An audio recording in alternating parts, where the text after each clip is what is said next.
All right, all right. Okay, the date, November 11th, 1926. The time, 2:30 promptly. The place, the Polo Grounds, New York. The teams, the Duluth Eskimos at the New York Giants. It was the Duluth Eskimos, but however, it was also when they would have like their they had these sideline jackets on or whatever it was. On the back of them, it used to say the Duluth Ernie Nevers Eskimos. He was the big star. He was a big attraction. He was he's kind of the guy that made the team go. The 1926 Duluth Eskimos. It was a crazy ride. They played a lot of games in a 4-month period. They played a lot of games. I'm going to go read this. I got a couple of things I'm going to read over and everything. They played a lot of games, and because they played in Duluth, Minnesota, they played one. Their first game of the season was a home game, and after that, they were on the road for like the next 4 months straight. They traveled. I'll read this in this article. They traveled 17,000 miles. I mean, in 4 months. I mean, they were wow. But going into this game, let's see. The Giants kind of did the same thing in 1926 as they did prior in 1925. 1925, they started off. They finished 8-4. Now they had almost identical records. 1925, the New York Giants. 1926. 1925, they played 12 games. 1926, they played 13 games. Yeah, basically the same amount of games. 1925, they finished 8-4. 1926, they finished 8-4-1. 1925, they started off 0-3. They lost to the Providence Steamroller. Then they lost back-to-back games against the Frankfurt Yellow Jackets. So they started off 0-3. They would go on and they would win 8 of their final 9 games to finish 8-4. Well, the 1926 New York Football Giants, they kind of stumbled out of the gate a little bit. They won their first 2 games. Then they would lose 3 in a row to go 2-3. But then they would, at their final 8 games, they would go 6-1-1. Actually, they were on a little bit of a roll here. They'd won out of their last 3. So they started 2-3. Their last 3 games, they won 2 and they tied 1. So coming into this game here, the Giants were 4-3-1. So the rest of the season, including this game here, the Giants would go 4-1. The Giants would lose their next game after this game. They would lose to the Los Angeles Buccaneers, who were basically a traveling team. The Giants would lose 6-0. Oh, and by the way, this game here was played on Armistice Day. It was part of a twin bill, shall we say. There was a game played prior, which I'm going to read over. Prior to the Giants, there was a game. I believe it started at 1:00, and 12:30, 1:00. I think it says it in the article. And this game, the Giant game, started at 2:30. So it was 2 games being played at the Polo Grounds this particular day, and also this particular day was Thursday afternoon football, which was just. I mean, I got on comments. It wasn't. The Giants played. What did they play? Was it 7 or 8 games they played in November? 1, 2, 3, 4, 5, 6. They played 7 games in November. 2 of them were on Thursdays. 1 was on a Tuesday, 2 on Thursday. 1 was Election Day. 1 was Armistice Day, or Thursday. Election Day was a Tuesday. They played Tuesday football. Then they played 2 on Thursday. They played on Armistice Day, which was this day, the 11th. Then 2 weeks later, on November 25th, they played on a Thursday, which just happened to be Thanksgiving. So they played 7 games in the month of November. They were very, very busy. The Duluth Eskimos, they started off this particular season. This was the first year that they were the Duluth Eskimos. They were the Duluth Kellys, but the financial troubles.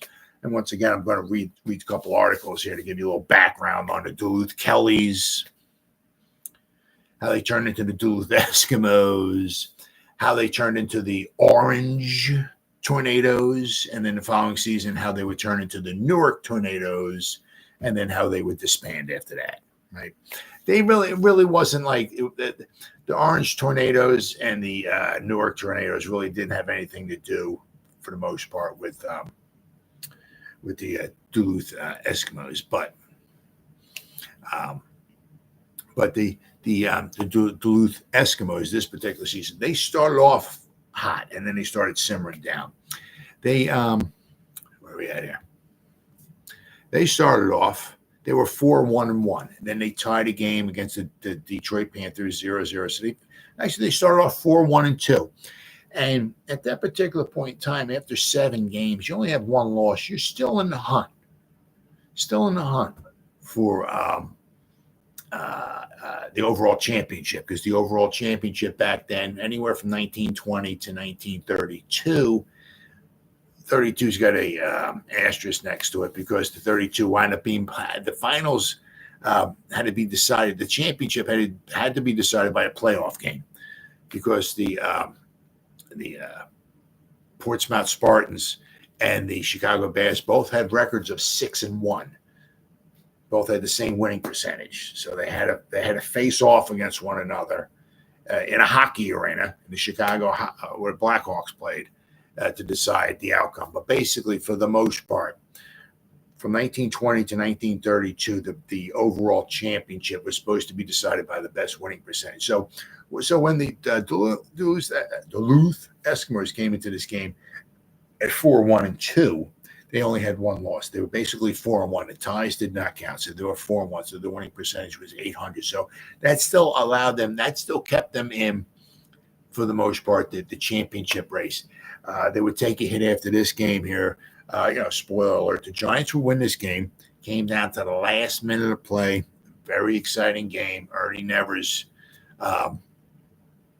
didn't disappoint. He played very, very good, but it came, as we go along. I got a bunch of articles to read here. So, but it came down to the last minute. A very exciting game. So, but the Giants would prevail this particular day. But as I said, after this, I mean, the Duluth Eskimos, I said they were 4-1-2 coming into this game, and they would finish the season 6-5-3. So they did stumble quite a bit. I mean, at their final, 1, 2, 3, 4, 5, 6. At their final 7 games, they only won 2. Right, so they stumbled quite a bit. But I mean, they'd also played a lot of games too. They played 1, 2, 3, 4, 5, 6. They played 7 games in November as well. They also played. They played back-to-back games. They played a game basically they played 2 games. They played one in Connecticut, and then the next day they played one in Rhode Island. They played against the Hartford Blues on Saturday, and then the very next day they played in Providence, Rhode Island. So things like that happen. They played November 7th, the Duluth Eskimos in 1926. They played November 7th. Then they played this day 4 days later. 2 days later, they played the Frankfurt Yellow Jackets on Saturday. The very next day, they played the Pottsville Maroons on Sunday. So basically, from the 7th to the 14th, basically those would be 8 days right there. They played 4 games in 8 days. Right. So, and then toward the end of the month, they played November 21st, the 27th, and the 28th. So once again, an 8 day period of time there. Once again, they played 3 games. So they were playing a lot of football. They just kind of tired out toward the end of the season. But 1926 was a rather special season for the Duluth Eskimos. But I'll give you a little background here on, let's see here. All right, a little background on the Duluth Eskimos. It says the Duluth Eskimos were a professional team from Duluth, Minnesota, in the National Football League. After spending most of the time as a traveling team, they withdrew from the league after the 1927 season. So, after this particular season, 1926, they would play one more. 1927, they were not a very good team at all, and they pretty much disbanded. A distinction of the Eskimos that they were the first NFL teams to use a logo on the front of their jersey. The Duluth Eskimos, their logo was An igloo, a big igloo, right on the front of the jersey. All right, so we have the initial team, okay? And it's kind of funny. It was a hardware store. Good. Right? Oh, boy. The team initially formed in 1923 as the Kellys, the Duluth Kellys. The Giants never played them because the Giants came into existence in 1925. So they were the Duluth Kellys in 1925. The Giants didn't play them in 1925. They did play. They played the Duluth Eskimos in 1926 and 1927.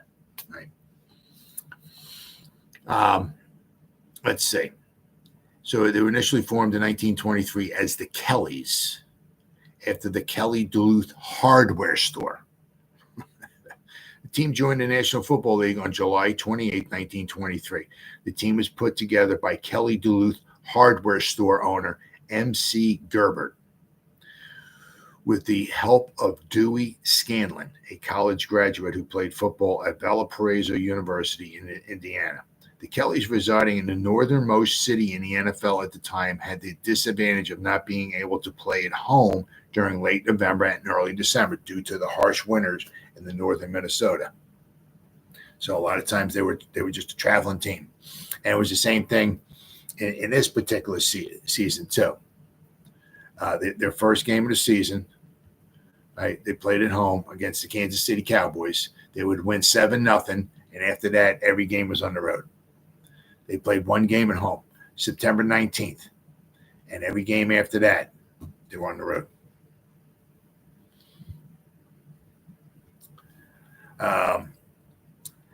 This meant that the Duluth either played unusually short seasons, and the Kellys did. The Duluth Kellys did. They played only 16 games in 3 years as the Kellys. They played 7 games in 1923. They played 6 games in 1924, and their final season as the Duluth Kellys, which they finished, they were 0-3 in 1925. So they played 7, then they played 6, then they played 3. Grand total 16 games they played in 3 seasons. Duluth's best season came in 1924 when the Kellys were 5-1, putting the Kellys in 4th place. Now at 5-1, they were still very, very, very good. If they had played more games, and if they had kept winning, they might have had a chance of possibly winning the championship in 1924. They possibly could have beat the Cleveland Bulldogs, who wound up being the champions in 1924. The team renames. The Kellys lost their name sponsorship in 1926, but signed star running back Ernie Nevers. The team renamed themselves the Ernie Nevers Eskimos in response to the developments. The 1926 NFL season saw an increased emphasis on traveling teams, with the Los Angeles Buccaneers represented the West Coast, the Louisville Colonels represent the Southeast, the Buffalo Rangers represented Texas, okay, not Buffalo, New York, but Texas, and that represented the Texas and the desert Southwest. The Buffalo Rangers did. The Eskimos joined in on the trend, becoming a traveling team, presumably representing the far northern states, I guess, and allowing themselves to play a far longer season than the Kellys did. After one home game at the beginning of 1926 against the Kansas City Cowboys, the Eskimos never played in Duluth again. The team finished in the middle of the NFL standings in 1926, prompting the Eskimos to continue the traveling team setup. In 1927, the results were far more negative, winning only 1 game. Owner Ole Haugsrud, Haugsrud, I think it's Haugsrud, then sold the team back to the league at the end of the season. Haugsrud was able to buy, although that was interesting, he sold the team from Minnesota back to the league. But he did say it was some kind of stipulation or something along the lines that he said something along the lines that, if a team ever gets put back in Minnesota again, he would be able to purchase some ownership in the team. So when in 1961, the Minnesota Vikings entered the league, because the Cowboys entered in 1960, the Vikings entered in 1961, Haugsrud was able to buy 10% ownership in the Minnesota Vikings. 90% of the team was owned by an ownership group that had originally planned to launch a separate team in the American Football League. So, but Hogsrud did have a 10% holding in the Minnesota Vikings. Later years, due to various transactions, the Kellys/Eskimos have a tenuous link to the modern NFL. Let's see here. Edward Simondale, that's how you pronounce it, a promoter in Orange, New Jersey, bought the defunct franchise in 1927, 1929 for the 1929 season, and used it to promote the decades-old Orange Tornadoes to the major leagues. The NFL, however, did not consider the Tornadoes to be successors of the Eskimos. The Tornadoes moved to Newark in 1930, and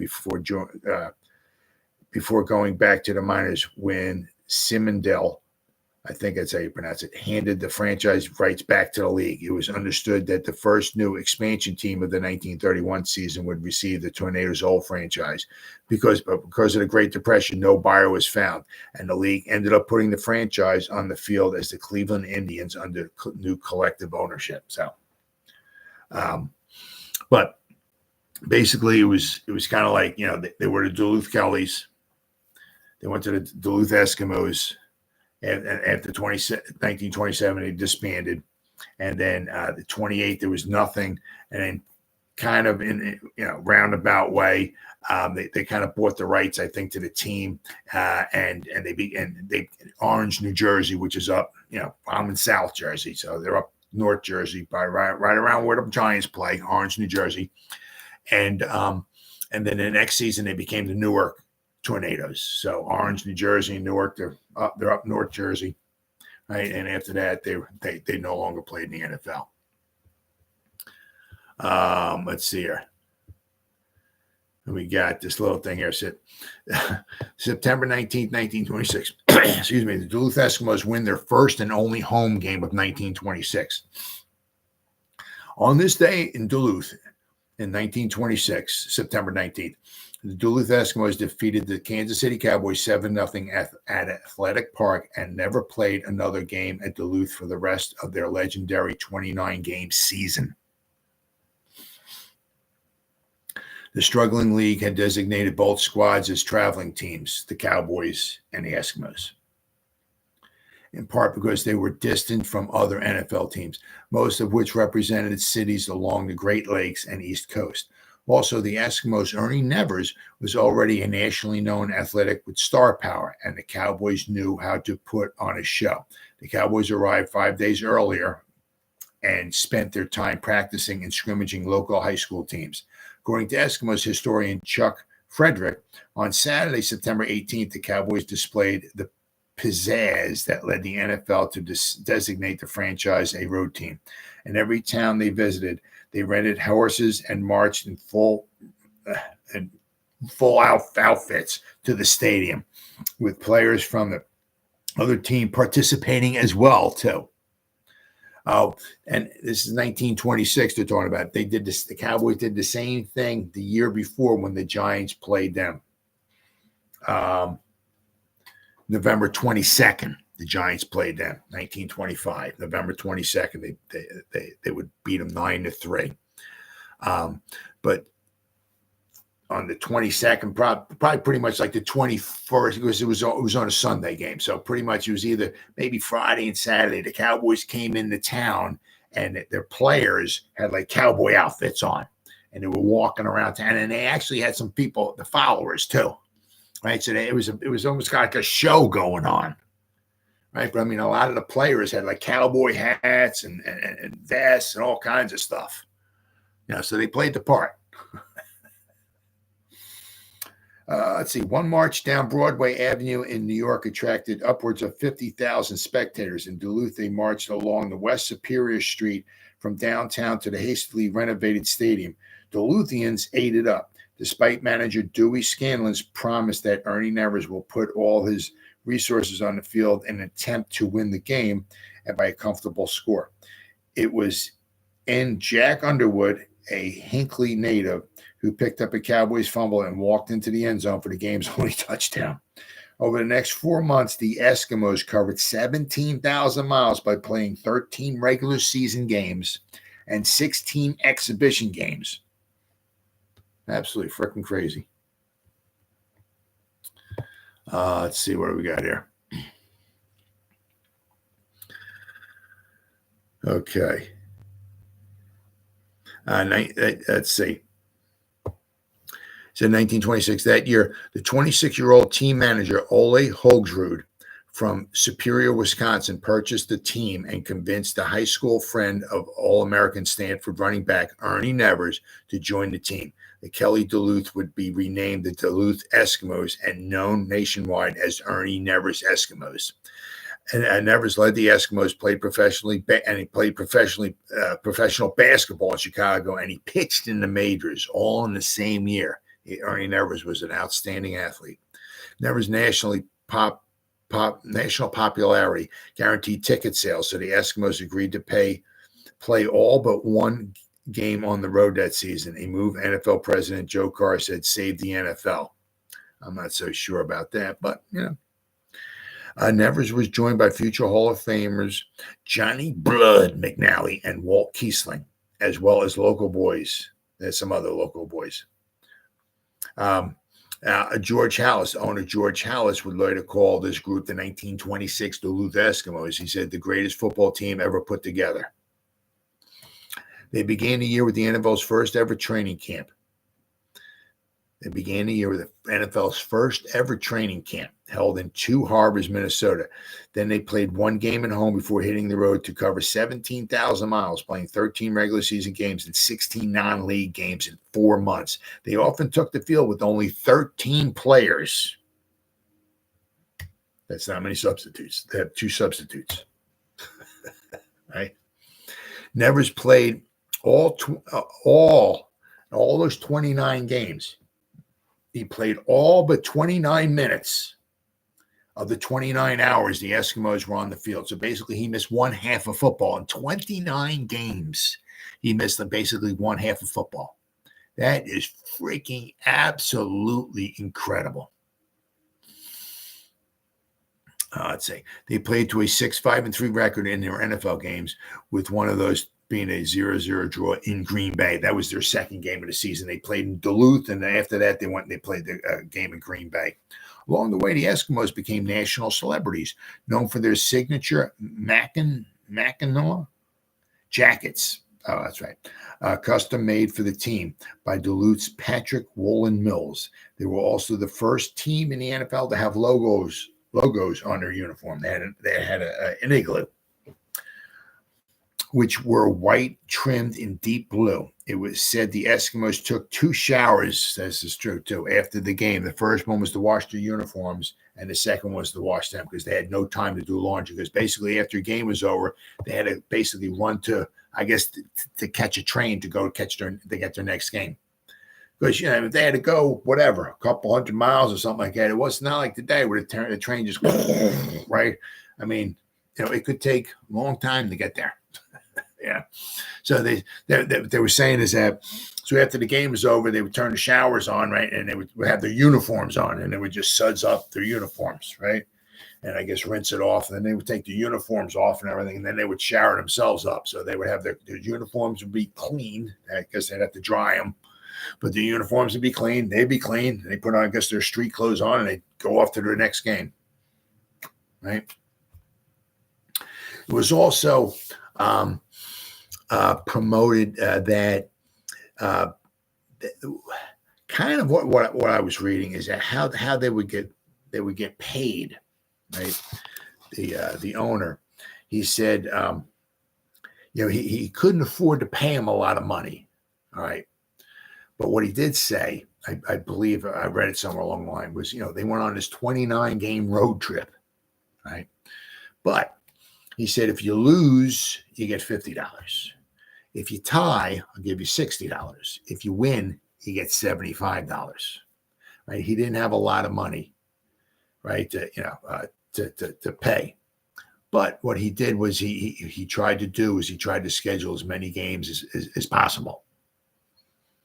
right, for the guys to play. So they wind up making some money. But I mean, you figure over the course of whatever 4 months, they played 29 games. I mean, they probably made at least $1,500, $1,600, $1,700 in those 4 months, which back then was a huge amount of money. Huge amount of money. So, but they were kind of like celebrities their 1926 season. Let's see here. The following year, Nevers took over as coach, but the team did not play well, closing the season with a record of 1-8. The first game of the year was a 20-0 loss in Green Bay. The Eskimos never once played in Duluth that season. So the Duluth Eskimos played one game in their 2 seasons in the NFL. 1926, 1927, Duluth Eskimos played the first game they ever in existence was at home. They beat the Kansas City Cowboys, and they never played another. So they played 29 games and plus at least another 9. I don't know if they played any other exhibition games, but they played close to 40 games on the road in 2 seasons. It's a lot of games. It says so.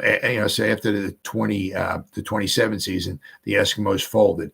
Hogsrud retired the Eskimos name in 1928 when he sold the Duluth franchise back to the league. He didn't get much money, but one stipulation was the sale was a piece of paper stating that if the NFL ever awarded another franchise to Minnesota, Hogsrud would be offered an opportunity to invest in the team. He cashed in on that promissory note to become part owner of the Minnesota Vikings, who, as I said, came in 1961, who many believe were named for his and Ernie Nevers' alma mater, Superior Central High School, whose sports team wore purple and gold and called themselves the Vikings.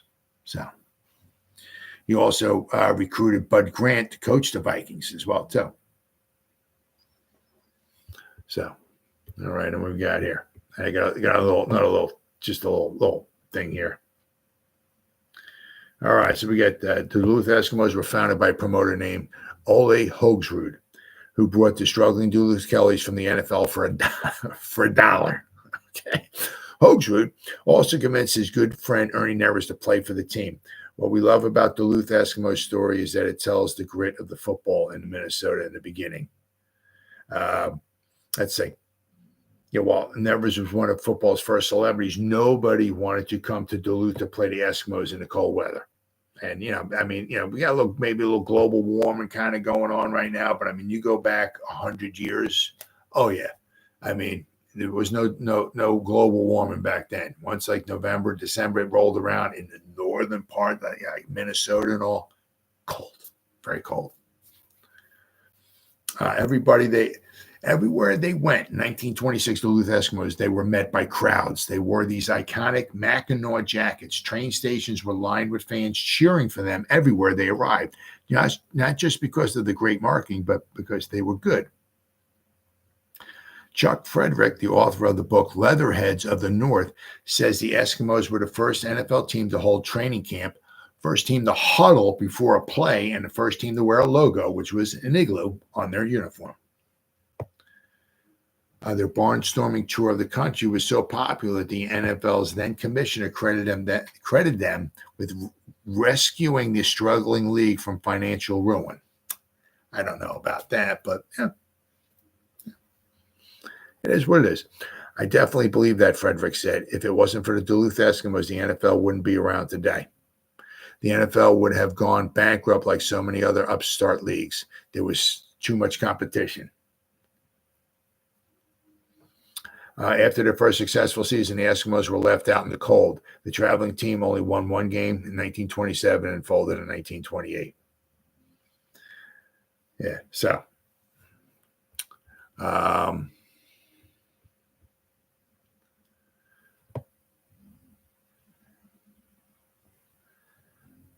right, so here we go. So, due to various transactions, the Kelly's Eskimos have a tenuous link to the modern NFL. A promoter of Orange, New Jersey, they bought the defunct franchise on July 27, 1929. Right.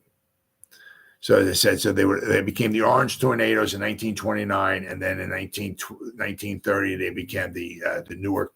They moved to Newark for the 1930 season.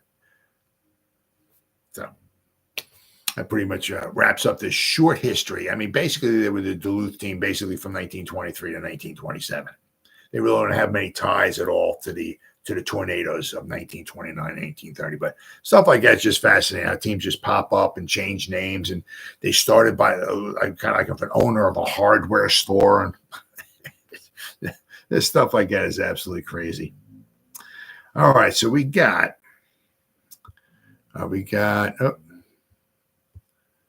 okay, here we go. So this is the kind of like the pregame here. St. John's Prep and George Washington High to battle before the pro game at the Polo Grounds, right?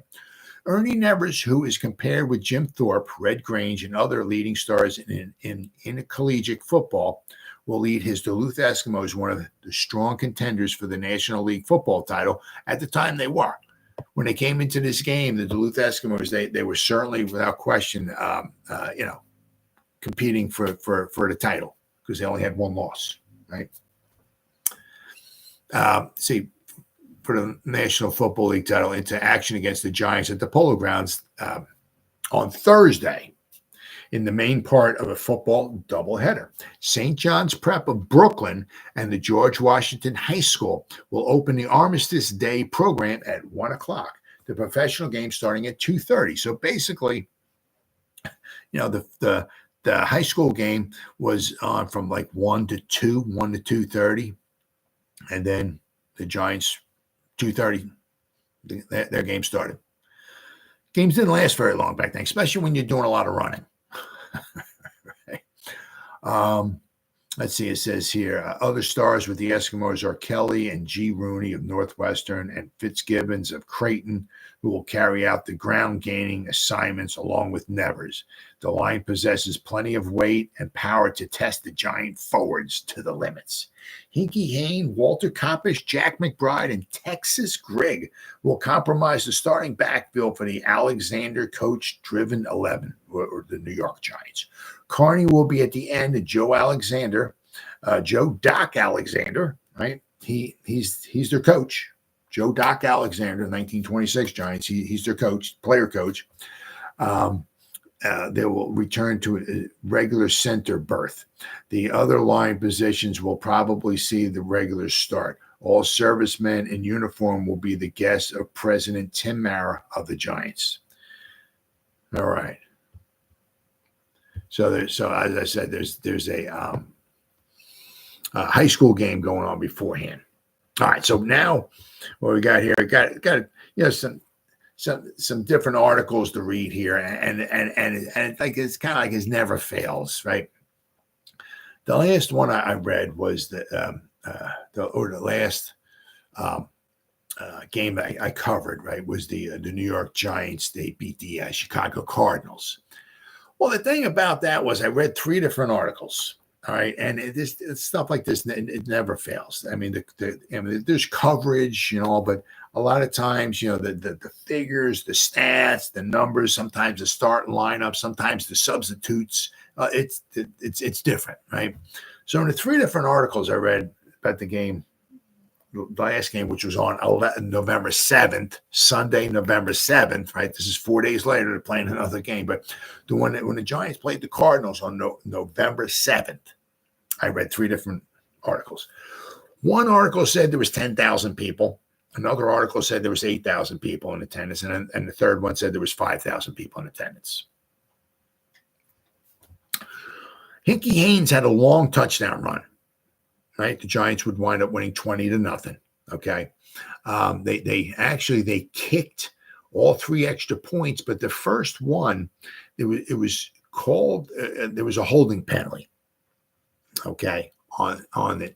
So I'm not sure if I believe they kicked the extra point. It was good, but there was a on the Giants. So it sounded like when I was reading the article, now this is the Giants and the Cardinals from 4 days earlier when the Giants wound up winning. Sounded like, the holding penalty negated the extra point.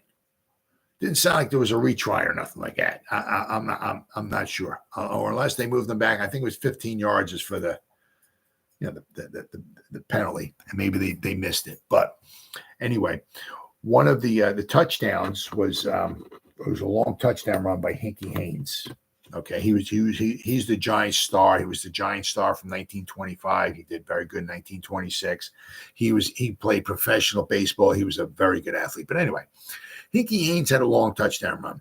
And I said in these 3 articles. One article said he ran for 80 yards. Another article said he ran for 75 yards. Another one said they started at the 26-yard line, so it was a 74-yard run. So you get different recollections from different, newspapers. So it is what it is. So as I go along and I read these articles here of what actually happened during the game here, okay, there might be different, figures and stats that don't coincide. I mean, even sometimes what happens during the game, a pass was either intercepted or some say it was intercepted or it was fumbled or, so got to take everything here, a little bit of a grain of, with a little grain of salt, I guess. But here, this is one article says Duluth loses 14-13. It was a very good game to the football Giants. Now, also another thing is a lot of time, if you're going back in the day here, all right, if you start looking at a lot of these scores, all right, for both teams to actually have double digits, that didn't happen very often. I mean, a lot of times both teams had single digits. And when that didn't happen, one team actually had double digits. Usually it was one team had double digits. I mean, it wasn't very often when you see 2 teams. Well, let's take a look here. Let's look at this season for the Giants and the Eskimos, and let's see how many games there were both teams scored double digits. Let's see here. Okay, the Duluth Eskimos this season. Let's see here. This was the only game, the Duluth Eskimos. The only game where both teams scored double digits. Let's look at the Giants. This is the only game. And the Giants, I mean, one of their exhibition games earlier on, but 21-0, 7-6, 7-0, 6-0, 6-0, 13-0, 7-7, 20-0, 6-0, 21-0, 17-0, 27-0. This game. So between the Giants and the Eskimos, all the games they played, you combine them all together, right? This is the only game where both teams scored double digits. So I mean, that's I mean, as weird as that sounds, it's just kind of rare, right? It says here, Duluth loses 14-13 to the football Giants. Tilly Voss. Yes, I said Tilly. Yep. I kid you not. Tilly Voss's blocking of Nevers' try for extra point in the final minute decides the clash. The Stanford back is a star. He had a very good game. He proves able, triple threat in hard-fought game at the Polo Grounds. Haynes gets a touchdown, it says here. Ernie Nevers and his Duluth Eskimos swept into town on a wintry blast, but passed a torrid afternoon at the Polo Grounds yesterday. Before 5,000 shivering fans who endured the coldest football weather of the season, the New York Football Giants defeated the boys with an igloo and a glacier emblazoned on their jerseys by a 14-13 score. Emblazoned. Never heard that word before. It was the first appearance in the East of the Stanford Star, whom Coach Glenn Warner had described as one of the greatest intercollegiate football players of all time. That Nevers deserves the reputation which preceded him, few will deny, for he threw bullet-like passes, kicked splendidly, and bucked the Giants' line more or less for 80 yards and a touchdown. However, the Giants were the Giants, and the 1-point margin by which they won was due to the Giant commission and not to Eskimo omission. Guess the guy's a poet, and he doesn't even know it. Nevers kicked for the point after touchdown with only a few seconds to play was blocked by Tilly Voss, the point of a madly charging spear of the Giants forwards, and the game ended as the second Eskimo defeat of the season. The kick was made with only 15 seconds to play, and players and spectators alike knew it meant the end of the game, although the final horn did not sound until after the teams had lined up at midfield. Haynes and Nesser excel. The game produced other stars than Nevers. For the Giants, the ever-brilliant Hinkie Haynes slipped through the Eskimo line sideways to score the second touchdown after a 25-yard run. A blonde warrior wearing no head guard and in Giant uniform for the first time also excelled for the home team. He was Al Nesser, guard extraordinaire, plumber by trade, and bearing no collegiate. I guess he maybe he went to no college at all. Let me see here. Let's see if we can. Whoops. Yes, I did. Let's see here. Al Nesser.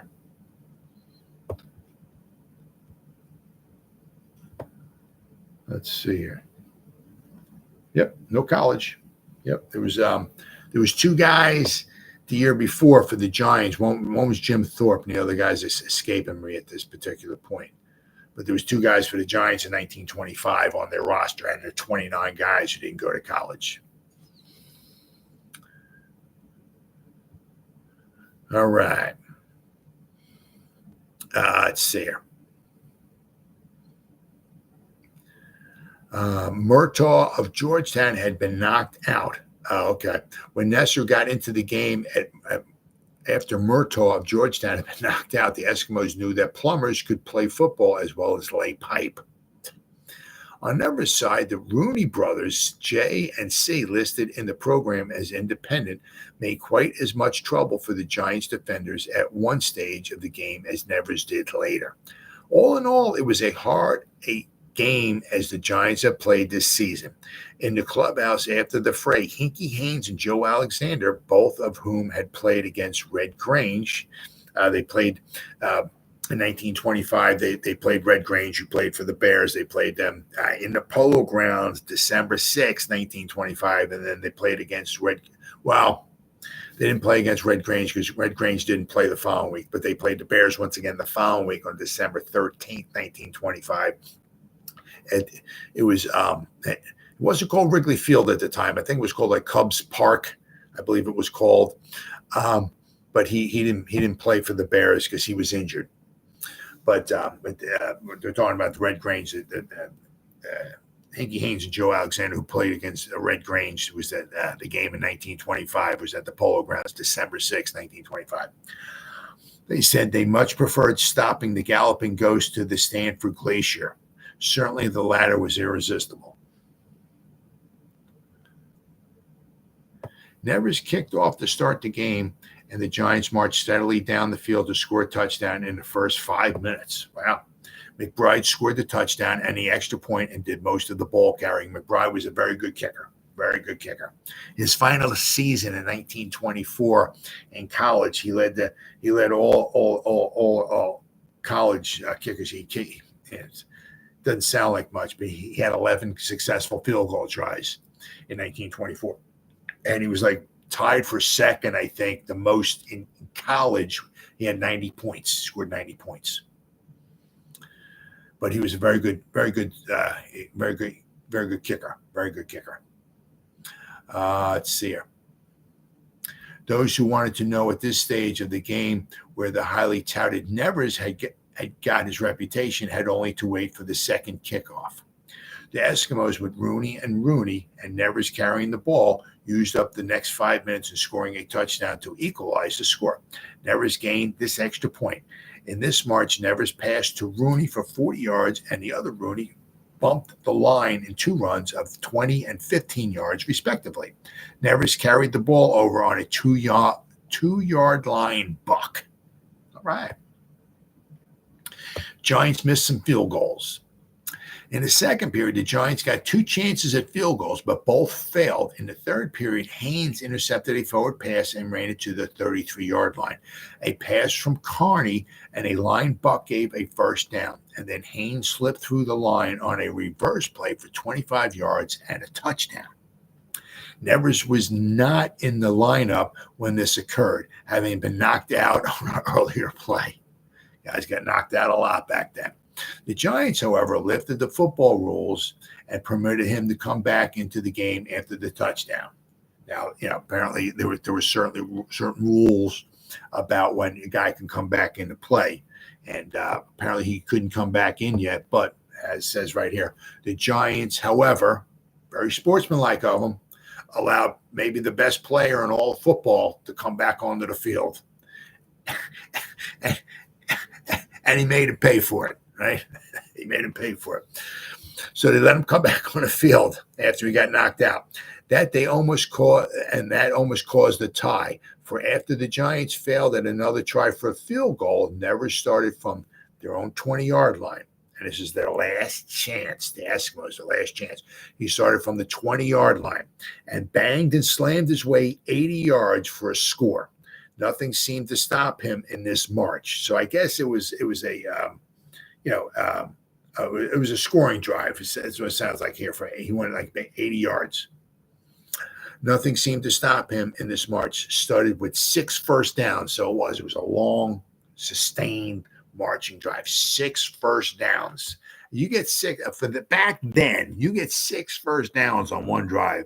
Back then, that is an enormous amount of first downs on one drive. Let me tell you what.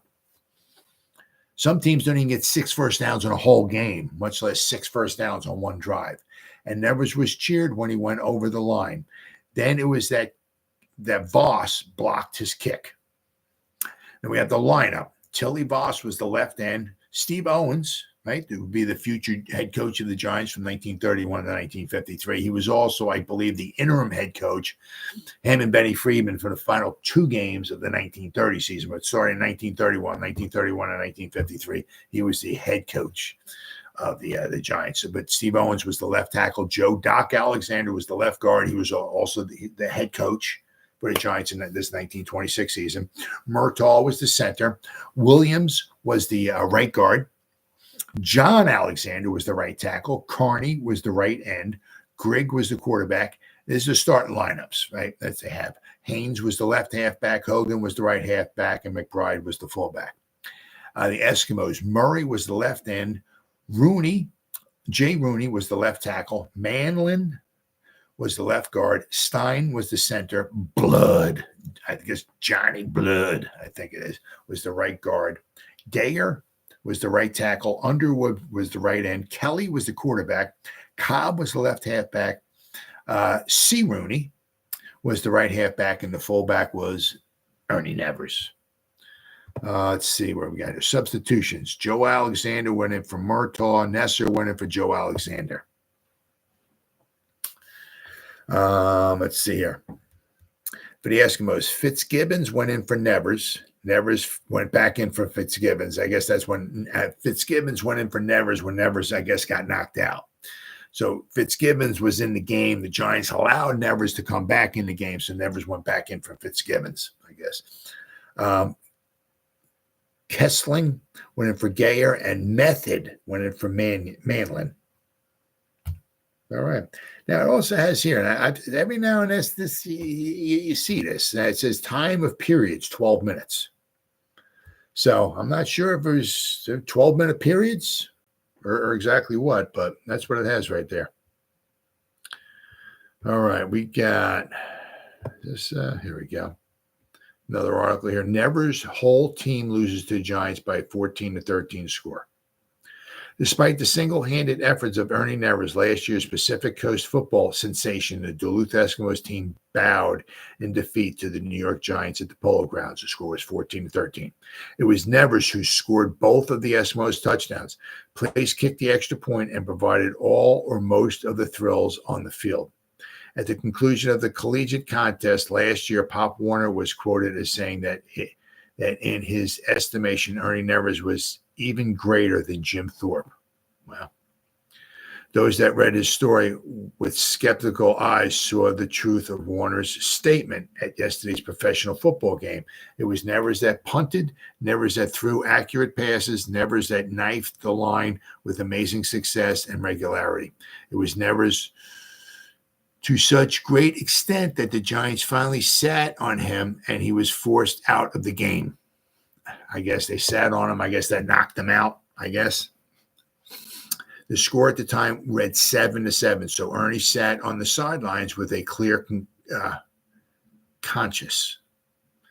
I guess I clear, maybe. Maybe it's got a clear concussion, maybe. I'm not exactly sure. But he sat on the sideline. But the removal of Nevers was the signal for the Giants to get started, and they did, with the result of a touchdown. The line battering of Hinkie Haynes and Johnny McBride brought the ball to the 20-yard line, where the Eskimos held like a vertical stone wall. Haynes broke loose on an off-tackle play and snake-weaved his way through the entire Duluth team for a touchdown. Now, here it says he broke on an off-tackle play. I believe in the other article it said he went on a reverse. Right? McBride kicked the goal, and the Giants held the upper hand. The additional score of the New York team brought the injured Nevers back into the game. The return of the Pacific Coast Wonder gave the crowd a chance to see one of the finest marches ever seen in the East. He was the prominent figure in an 80-yard march that was the big thrill of the game and accounted for the second of his touchdowns. In that last determined and inspired offensive of the Eskimos, 6 first downs were made, and Nevers was the cause of all of them. So I said, back then, I mean, just from reading these articles and all, 6 first downs on one drive is a lot of first downs. I said, I've read articles where teams get maybe like 3 first downs in the whole game. I've read, actually, I think there was, might have been the game, there was a game the Giants played, I think it was this, might have been the game last week against the Cardinals. They didn't get any first downs. The team didn't get a first down the whole game. And they got 6 on this one drive here. In that last determined and inspired offensive of the Eskimos, 6 first downs were made, and Nevers was cause of all of them. His daring and brilliance was a sight to behold. One play in particular stamped his worth. On a forward pass in the last drive, he was balked in his attempt to throw the pigskin and turned an imminent loss into a 4-yard gain by means of a sensational 20-yard end run. Let's see here. Oops. After he tore through the Giant line for a touchdown, he tried a placement kick for the point that would have tied the game. But Tilly Voss at end broke through to block the kick and save the game for the New York team. Now here, okay, in this article, it says time of period. It says 15 minutes. So.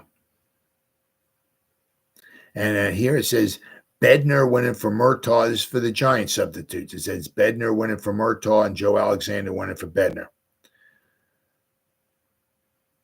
And then the other one, okay, it said, hold on here. I got here it says here, the substitutes, right, for the Duluth Eskimos. Here it says Kelly went in for Nevers. That's when he got hurt. Then Nevers went back in for Kelly. And then Murray went in for Manlin. All right. Here,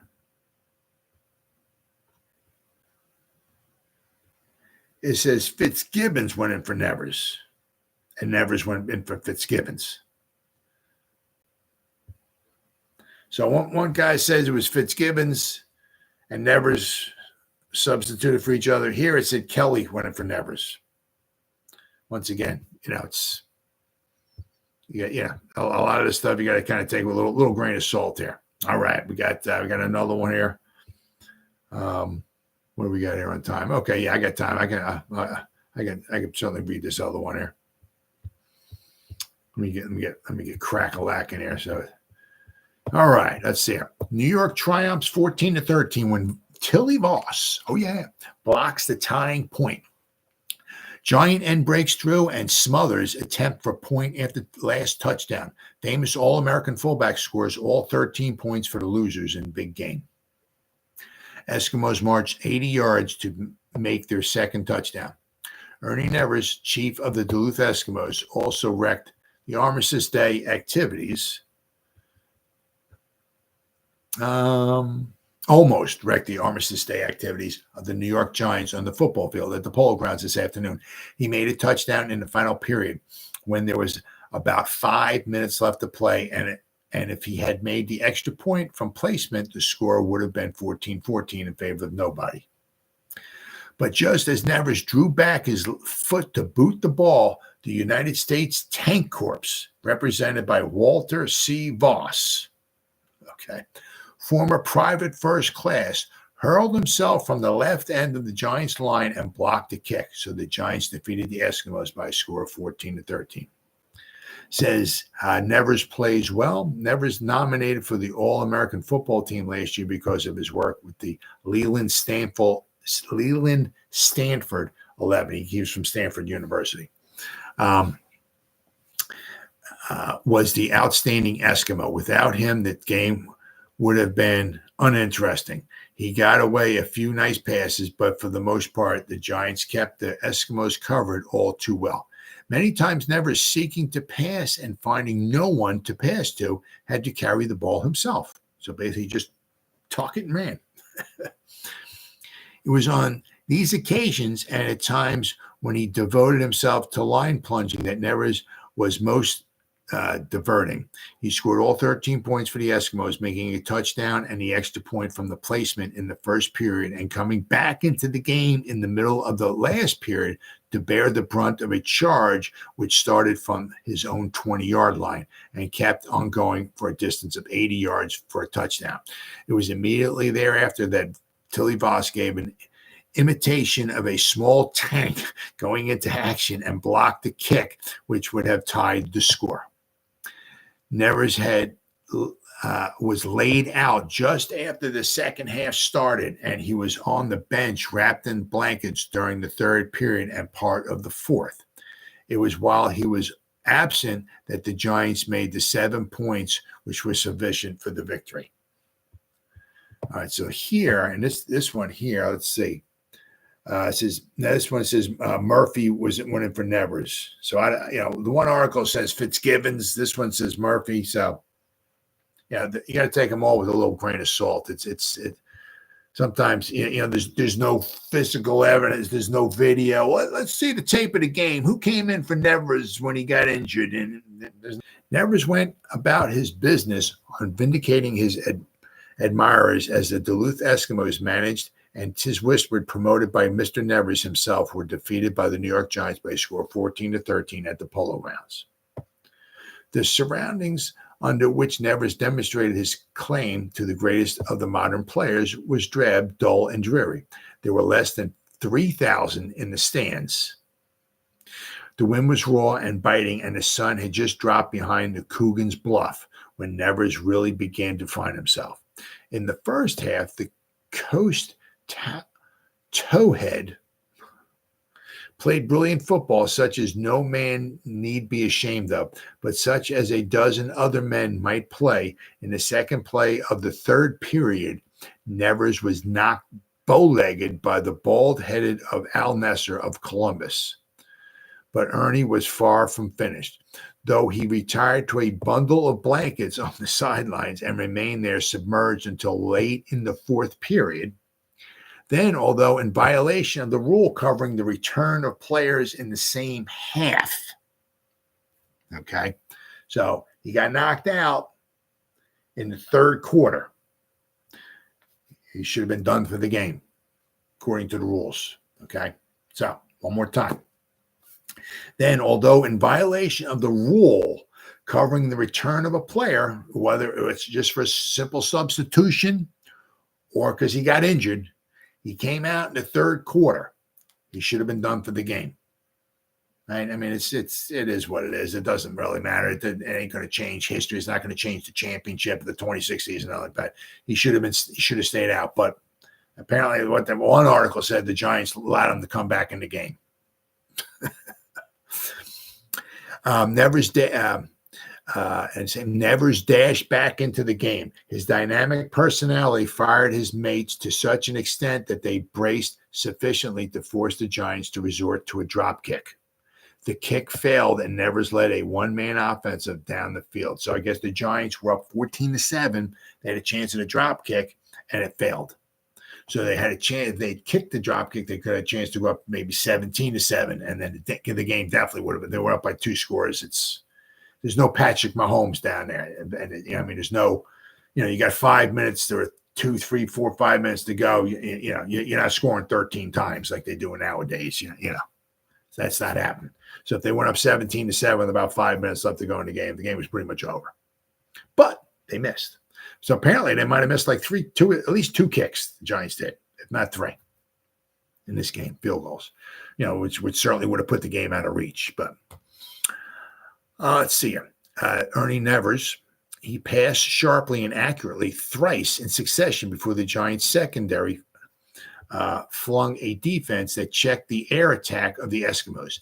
Nevers twice dropped back to pass, but found the receivers covered, and the Giant lineman came in on him. Off he went like a gust of wind, whirling, slipping, skidding, gathering momentum at every stride, each time he gained in the neighborhood of 10 yards. Now the Eskimos were at the doors of the Giants' goal line, and it was Ernie's chance to show another trait. He slammed at the Giants' line, which, it is only fair to mention, is as strong as any in the pro game. However, lines that are slammed by Mr. Nevers don't stand up very well.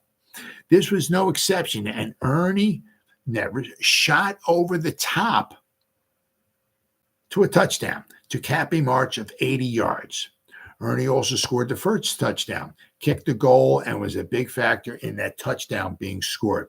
He might have tied the score had not. Now we got a little something extra in here. He might have tied the score had not Tilly Voss and Joe Williams crashed through to block his second kick. All of which is neither here nor there. Haynes McBride, the Rooney brothers, Blood, and Joe Alexander played brilliant football yesterday, but the work of Nevers was the treat of the afternoon. So Ernie Nevers was certainly was the best player on the field that day. But it was a very good game. Usually you don't see it, as I said. Usually it's just odd, but the way the scoring was back then, which was very minimal, to say the least. To see both teams with double-digit scores is very rare. As I pointed out, the 1926 season for the Giants and for the Eskimos, between both the teams, this is the only game where both teams scored double digits, right? So not for that to happen, okay, but for apparently this final touchdown, as one article said, he scored in like the final minute of the game. 6 first downs on an 80-yard march is incredible. 6 first downs on one drive back then is absolutely incredible. But the march, he scored apparently right at the end of the game, and to make it 14-13. But then the Giants came in and blocked the extra point to make it 14-13, and basically the game was over with right then. So it wound up being a very, very, very exciting game. Very exciting game. So the Giants would wind up winning this one. Okay. They, unfortunately for them, they had what we got here. The 4 loss. Actually, well, they had 3 losses at this particular point, but so they were pretty much out of the running for the championship. But with this win, the Giants would go 5-3-1. And of course, as I mentioned, they would play 3 days later, right? Because this was Thursday, November 11th. They would play 3 days later, November 14th on Sunday, and they would lose, quite possibly because they might have been tired. They lost. They got shut out by the traveling Los Angeles Buccaneers 6-0. So, this is possibly because they played Thursday. Might have been part of the reason why they wound up losing in 3 days on a Sunday. So the Giants with this victory went to 5-3-1, and this game here, the Eskimos, with this loss, they would fall to 4-2-2. As I said, the Giants would have another game in 3 days. Yeah, playing a lot of games. They played, as I said, 7 games in November. That's a lot of football. But it doesn't compare to what the Duluth Eskimos did. Apparently, in a 4-month period, they played 29 road games in a 4-month period. They traveled 17,000 miles. Yeah. So basically, you figure there's 16, 17 weeks in 4 months. And they played 29 games, and they were playing like a game and a half a week, somewhere around there. That's a lot of football. So the Giants, with this victory, they went to 5-3-1, and they have, what do they got? 1, 2, 3. They got four more games left to go in this season. So 5-3-1. So that pretty much wraps up, all right, for this day here. November 11th, 1926 in New York football Giants history. See you next time.